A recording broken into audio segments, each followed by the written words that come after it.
একটু দেখা তো, দেখেন চান্দেলাহান মুখ দেখছেন? মাশাআল্লাহ, আমার ছেলের সাথে ভালো মানাইবো। শুনেন বিয়ে একটা কথা, মানে আমাদের মোল্লা গোষ্ঠী, হ্যাঁ আমগর আবার যৌতুক নিয়ে দেওয়ার কোনো কিছু নাই। আমরা ওইটা আমি জানি, আমি শুনছি আপনারা ওইরকম কোন লোক ধরেন লোক না। কিন্তু বিয়ে একটা কথা, পোলাটা তো আবার যৌতুক হিসাবে ধরে না যায়। পোলাটা বাইরে থাকছে অনেক দিন, হ্যাঁ মোটামুটি ভালো টাকা পয়সা কামাইছে, মানে বিল্ডিং করে বাড়িটাও দিছে। হ্যাঁ বিয়ে একটা কথা বলতাম, যদি মাইন না করতেন। কি কথা বলেন? মানে আপনার মেয়ে তো মানে ওই রুমে থাকবো, তাই না? হ্যাঁ বিয়া তখন দিমু থাকবই তো। মেয়েরই তো রুমে যা আছে সবই তো মেয়েরই থাকবো, তাই না?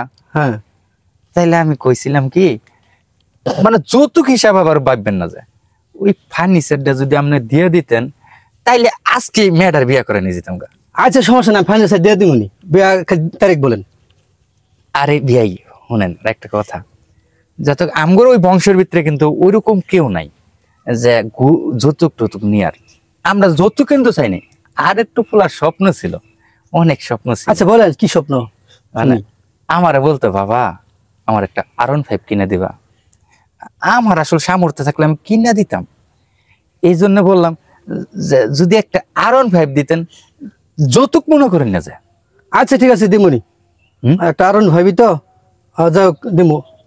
বিয়াই আরেকটা কথা কইছিলাম, যত বিয়া শাদীর ব্যাপার তো, তাইলে দেরি টেরি না কইরা R15 পেলাম, মানে ওই যে ছেলেটা যে সংসার করে চলবো, কিছু ইটি করবো, বাজারে যদি একটা দোকান আর 4-5 কাঠা জমি কিনে দেওয়ার মতো 1,10,000 টাকা দিতে নগদ, মানে বিয়ে তো খরচ হবো। হ্যাঁ খরচ তো হইব বিয়া। এটা যদি দিতেন তাহলে বিয়ে আমি খুব খুশি হইতাম। বিয়ে এটা যৌতুক ভাববেন না, বিয়ে আপনি এই কথা না করেন না যে বিয়ে। আচ্ছা ঠিক আছে শুনছি, হ্যাঁ আমি সব কথা মানছি আপনার, কিন্তু আপনার একটা কথা আমার মানতে হবে। কি বিয়ে? একটা নাম 1000 কোন আমি সব মানবো বিয়ে। ঠিক আছে কথাটা হইলো, বিয়ারে আসলে আমি দিবার চাই না। হ্যাঁ এটা কি কইতেছেন না? ভাই একটা কথা শুনেন। আর শুনেন না, বিয়েটা পরে ফেলাই তো, বিয়ে ওগুলো বাদ দেন, ইয়ের কথা, বিয়েটা পরে ফেলাই।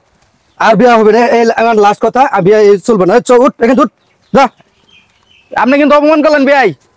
আসলে যারা এরকম যৌতুকের জন্য মেয়ের বাবাকে আপনারা চাপিয়ে দেন, তাদেরকে অনুরোধ করে বলি এগুলোর থেকে সম্পূর্ণ আপনারা দূরে থাকবেন। আর যৌতুক নিয়ে এবং দিয়া দুইটা অপরাধ। সকলে যদি ভিডিওটা ভালো লেগে থাকে অবশ্যই একটি লাইক দিতে, একটি শেয়ার করতে ভুলে যাবেন না, এটাই অনুরোধ। আসসালামু আলাইকুম।